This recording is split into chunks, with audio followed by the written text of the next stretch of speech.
Hello friends, welcome to ReBoot Wednesday, week 5. Today I'm going to start with a story.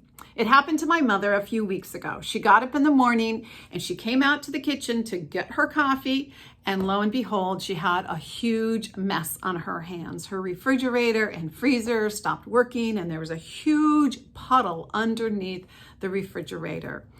So what does she do? She calls the repairman. The repairman comes and he says the first thing he wants to try is to unplug the refrigerator and then plug it back in. So sure enough, he does that. And guess what?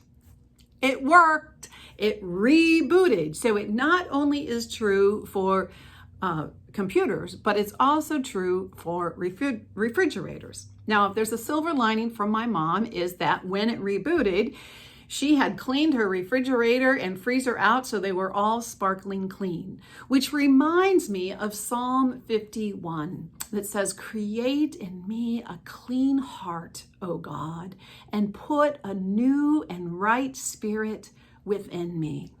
Now, during this pandemic, we have all been spending time cleaning out our closets, spending time cleaning out the attic or the garage or the basement or our yards. I know we have spent hours kind of trimming and pulling back and taking all kinds of old debris to the dump from our yard. How much time, though, have we spent cleaning out our hearts? That work is even a little bit harder.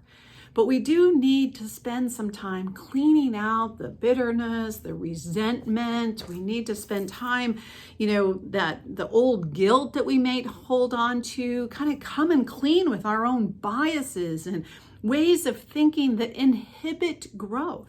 I mean, this is a really kind of non-traditional time that we're in. So perhaps it's an opportunity to let go of some of our traditions and ways that we've always done things, so we can find the newness, that we can find that renewed spirit. For I believe that's what God wants for us. This is the beginning of July. We don't know what the next days, the next weeks, months are going to hold for us. But I do believe as we release all the muck and the muckiness and the grime that kind of clings to us so tightly and kind of makes it so it's hard to see, as we clean out our hearts, that God will renew us, that God will put a new and right spirit within us. And friends, isn't that what we all want? We want that new and right spirit within us. So, my friends, my prayer for all of us is that we can take time to come clean, that we can be renewed by the loving presence of God, and God in turn will put a new and right spirit within us. Be well, my friends.